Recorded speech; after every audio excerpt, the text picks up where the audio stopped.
Assalamualaikum warahmatullahi wabarakatuh. Hai, bertemu kita dalam channel YouTube Rizal Abdul Rahim. So, hari ini saya rasa sangat berbesar hati, sangat berbangga kerana kita dapat bersama dengan Tuan Pengarah Politeknik Sultan Idris Shah, iaitu Tuan Ihsanuddin bin Husin. Khabar Tuan? Baik, alhamdulillah. Alhamdulillah.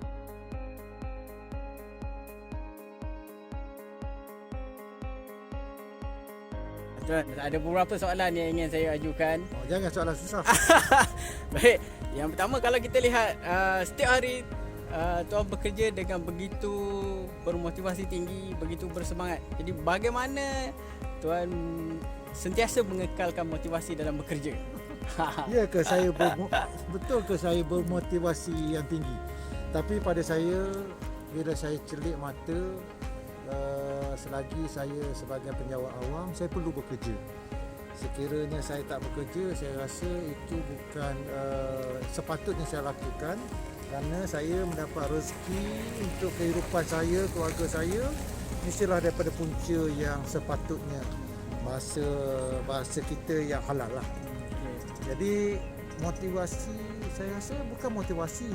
Bila saya berpegang prinsip itu, saya perlu bekerja. Jadi saya akan berusaha lah. Yang keduanya, kita kena passion lah. Jadi seronok. Saya cuba wujudkan keseronokan bekerja, cari kawan-kawan yang nak bekerja, supaya bila kita dapat bersama dengan orang yang bersemangat, sebenarnya Rizal pun orang yang kuat bekerja. Jadi indirectly bila saya tengok Rizal kuat bekerja, saya pun kena lagi kuat bekerja. Itu yang peranan kawan tu penting. Jadi sentiasa mencari kawan-kawan yang positif yang akan ambush kita dengan aura-aura positif. Yes, betul. So dalam bekerja Tuan, biasanya memang kita tak akan lari dengan stres, tekanan. So, bagaimana Tuan menyerap tekanan ataupun mengawal stres dalam kerja-kerja harian? Saya kalau stres, yang saya risau, saya bila stres saya nak makan. Itu yang saya paling risau. Tapi sekarang ni saya cuba kontrol stres saya beraktiviti. Beraktiviti sekarang ni, kalau Reza apa tahu kan, saya banyak cycling lah. Saya sebboleh mungkin cycling, atau kat rumah saya ada treadmill, saya akan naik treadmill. Itulah the way how I release ialah menyerap tekanan. Tekanan tu memang ada. Dalam kehidupan ni tidak boleh lari. Keduanya, saya lebih suka menyendiri. Kalau saya ada tu, saya suka menyendiri. Menyendiri ni maksud dia bukanlah makna saya melarikan diri, tetapi untuk bermuhasabah balik.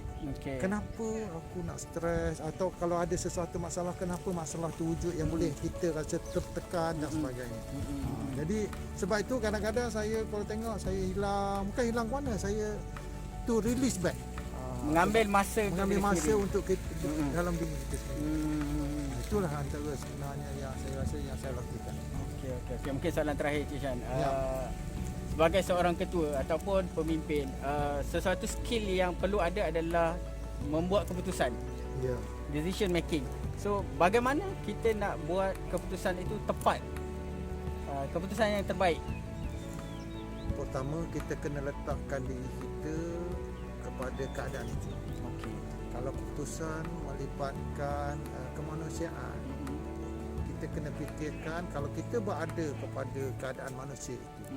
Kalau keputusan melibatkan peraturan, kita kena lihat bagaimana peraturan, kenapa peraturan itu dibuat dan sebagainya. Dan banyak aspek lah. Tapi dalam membuat keputusan, decision making ni, the most important adalah kita kena ada knowledge. So untuk membuat sesuatu keputusan, pertama, jangan terburu-buru. Kedua, kalau kita rasa tak cukup lagi bekalan untuk kita buat keputusan, kena rajin study. Buat research. Research saya sekarang ni, kita tahulah Pakcik Google boleh banyak membantu.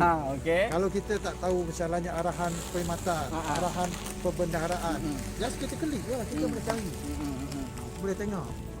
Dan ialah biasa, kedua, macam saya, kemanusiaan tu kena tinggi lah.